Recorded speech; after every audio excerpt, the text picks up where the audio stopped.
Welcome. We're talking about lead statuses in SalesRabbit.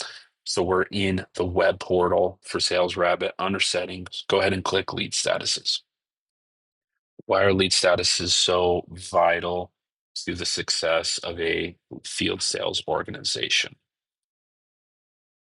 The goal of using technology with your canvassing with your field sales department is that we want to do something that's called targeted prospecting, being able to find the right people, the best buyers to sell more deals at a faster rate. How do we know we're in the right areas? How do we know that we're knocking on the right doors, etc.?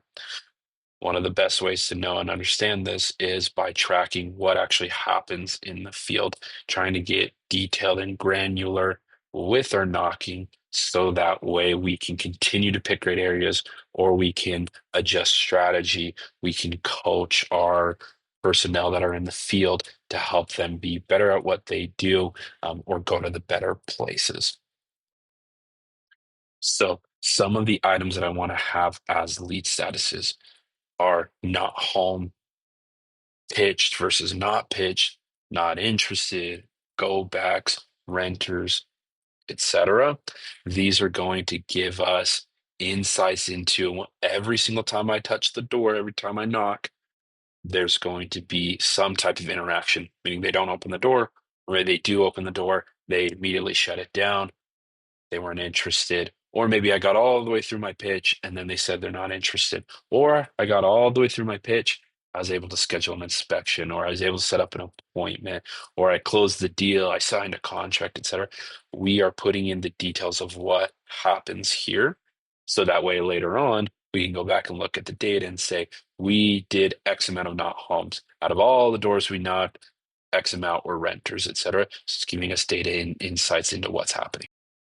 A couple of tips as well is the way we organize and order these lead statuses. And there's two different parts to this. One is that we can alter where these go by just clicking, dragging, and sliding. The ones that are up at the top are going to be when you're in the mobile app. Those are the first ones that you see on your screen for available statuses to choose from.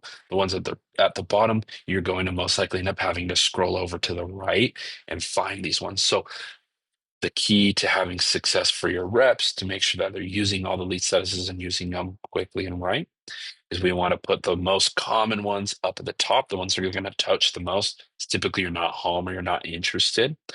And then the second part is we want to typically try and go at least as close as possible to in order of the sales process. So not home will most likely happen first, and then we're pitching, and then maybe it's a go back, and then the next piece is going to be inspection scheduled, inspection complete. We then filed a claim, and then we signed a contract, and then maybe there's some additional lead statuses that happen in your process afterwards. But putting them in order makes things seem a little less confusing for the rep and a little more streamlined. Now, quickly, how do I actually create a status? We're going to press new. And there's unlimited statuses. You can have 50 statuses, you could have 10. It really depends on your business model and what's necessary to get the granular information you need to target prospects effectively. But we're going to put in a name, an abbreviation. Abbreviation can only be up to 4 characters. And then you get to choose your color and your icon.